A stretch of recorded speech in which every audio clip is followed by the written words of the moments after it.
talking on the phone.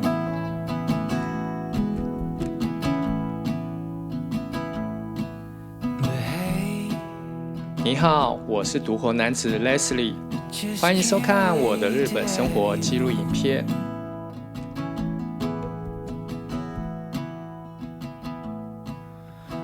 说到东京旅游，很多人会想到最前卫的设计、最新颖的商品、最刺激的娱乐、最丰富的美食，还有最密集的建筑。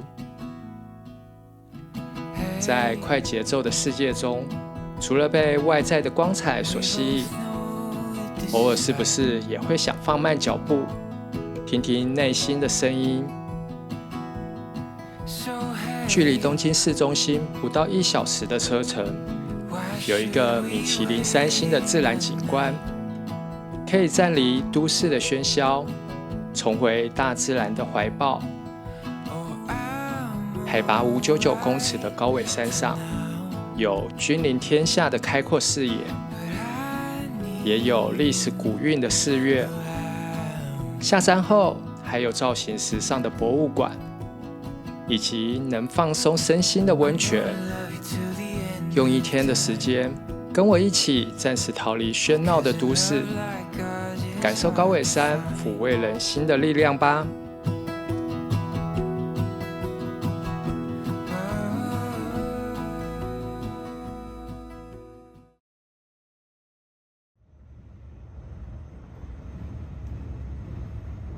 从东京新宿坐京王电车，不到1个小时就会到高尾山口站。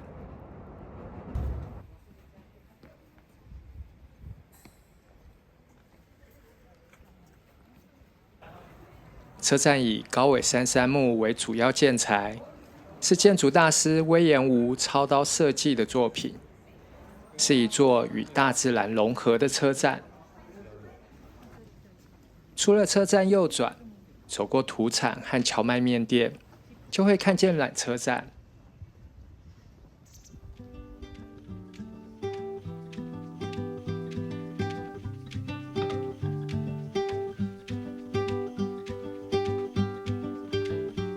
有人会选择从山下就开始走上山，但我想要用最快的速度上山。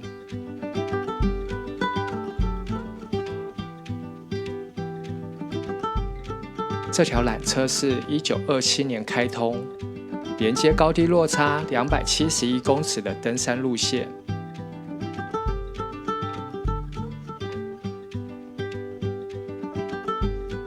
出缆车站第一件事，就是买一个这里的名产天狗烧。这里跟天狗有什么关系呢？高尾山有些天狗的神秘故事。山上的药王院也有座天狗雕像，这个形象就被延伸到这个吃了会充满能量的小点心里了。天狗烧和鲷鱼烧的做法很像，差别是内馅是黑豆沙。我通常都会坐在景观台先吃一个，有了力气才会开始爬山。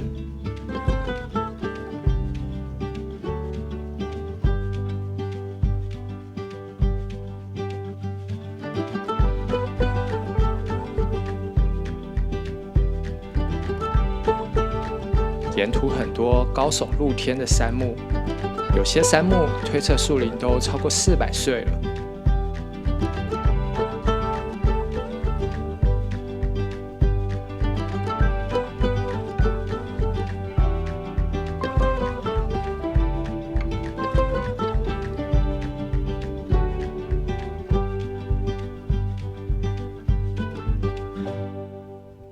穿过进心门，小径两侧排列了红色的灯笼，不知道晚上会不会点上灯火。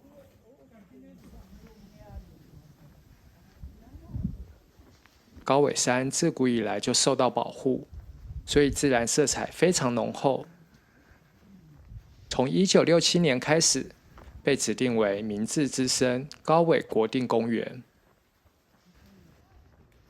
2007年发布的米其林指南中，高尾山获得3颗星的最高评价。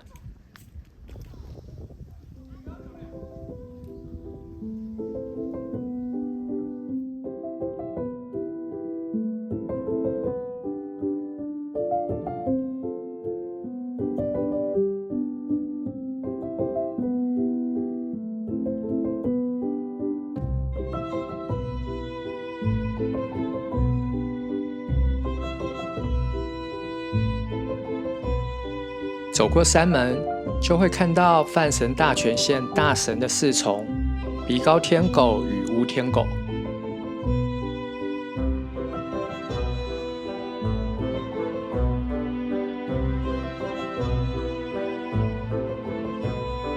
药王院是西元744年圣武天皇下令建造一座镇守东日本的祈愿寺，现在是真言宗智山派的大本山。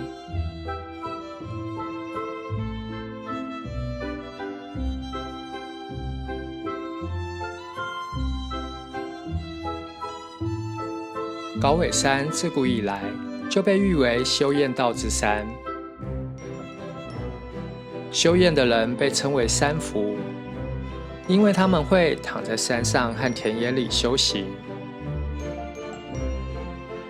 来玉本堂、玉本社参拜的人潮络绎不绝，祈求开运除恶。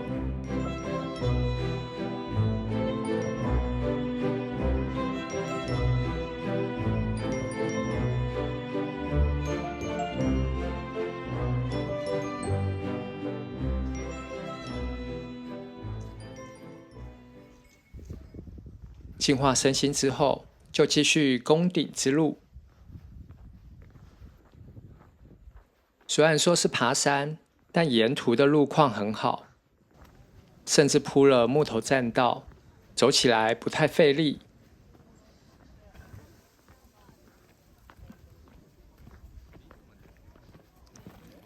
看到登顶的纪念碑，其实心情还没有很激动。直到走到剑琴台，看到非常清楚的富士山，这时才真正有了攻顶的兴奋感。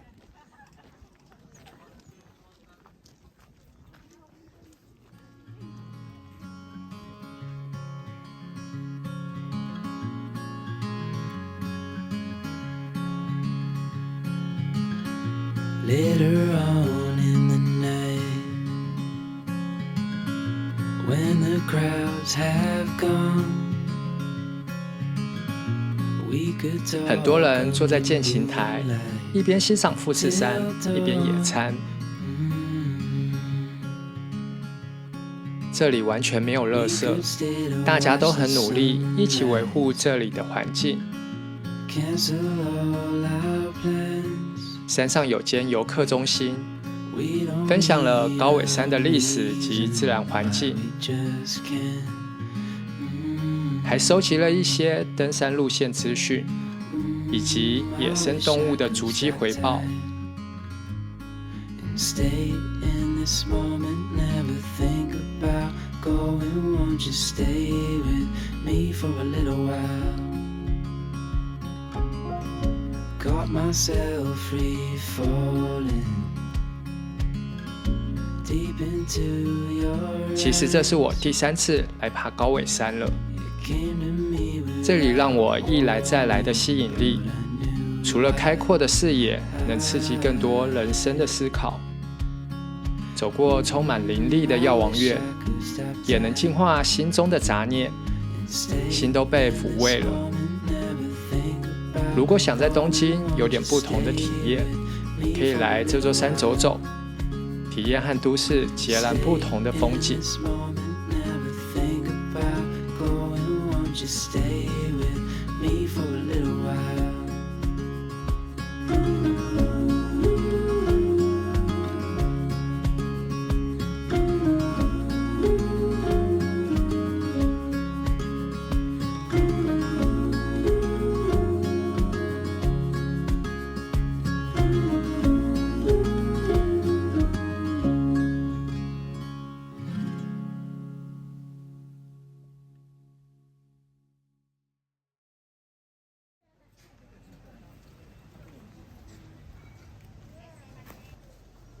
坐缆车下山后，走过商店街右转，就会走到外形时尚的599博物馆。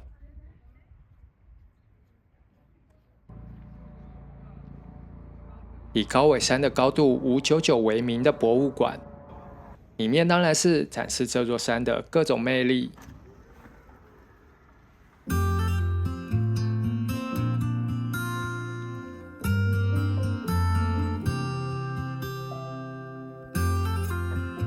在这面白墙上站着山上的动物标本，没有太多说明。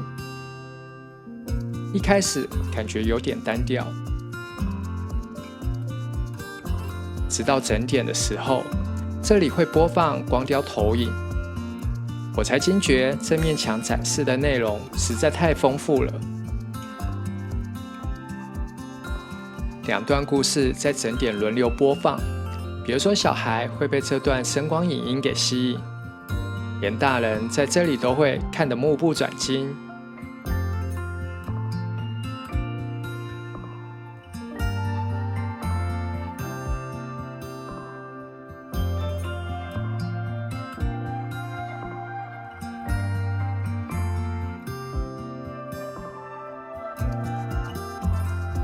山上的自然生态就是珍宝，所以用展示珠宝的玻璃柜台来展示昆虫或是植物的标本。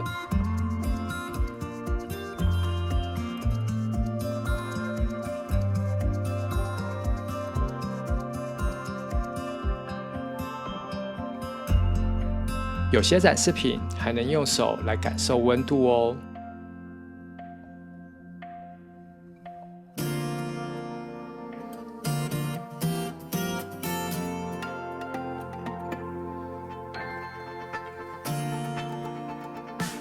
馆内还设有小咖啡馆，可以放慢步调休息一下。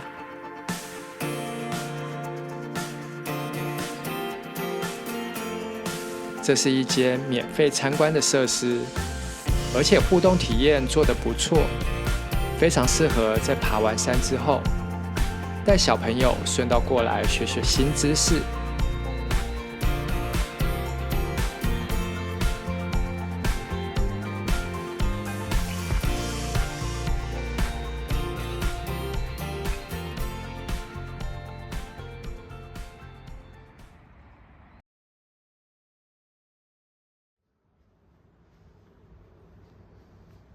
在高尾山口站旁边，有一间非常小的冰川神社。这里据说起源于大龙时代，被尊为高尾地区的守护神。有些人会在爬山之前，先来这里参拜一下，祈求登山平安。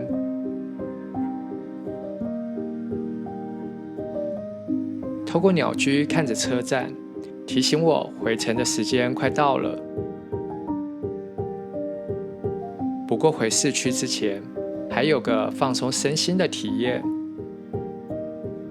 在车站旁边有间日归温泉极乐汤，这间以沉浸在高尾山丰沛的大自然为概念的温泉，里面有快木温泉、露天风吕。回程之前泡泡汤，洗去一天的疲累。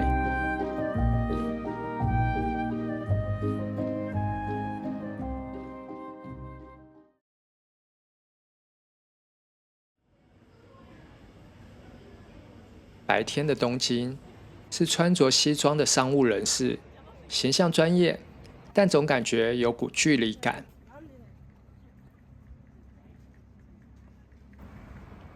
而夜晚的东京则化身成一只带点野性的小猫，时而温柔，时而调皮，让人忍不住想要把它抱在怀里。接近这只小猫的方式，就是站在高点俯视它，告诉它我才是主人。很多游客会选择去东京铁塔、晴空塔或是Shibuya Sky 顶楼的观景台。其实东京还有个游客不多而且免费的观景台，在新宿都厅前站出口就会看到东京都厅，这里是东京政府机关的办公场所。这里不需要预约，南北两栋都有展望室。北馆只开到下午5点，南馆开到晚上9点30分。这里是45楼，距离地面202公尺，和其他知名景点的观景台高度差不多。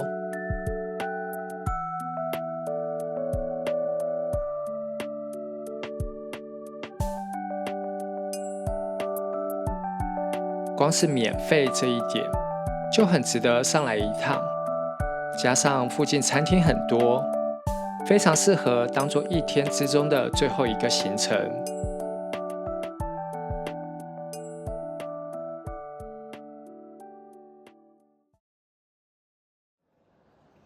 东京是世界上最大的城市，多种面貌，永远也看不腻。有时是穿着时尚的雅痞，保持欣赏的距离最美。偶尔会有疯狂的一面，像是要离开地球表面一样的兴奋。有时又像是位慈祥的老人，给人心安的感觉。像是一位热情无限的少年，永远有用不完的创意。哪一种面貌的东京才是你的最爱呢？如果你也喜欢在大都市发掘更多不同的旅游体验，欢迎订阅我的频道，一起寻找专属自我的旅游乐趣。チャンネル登録よろしくね。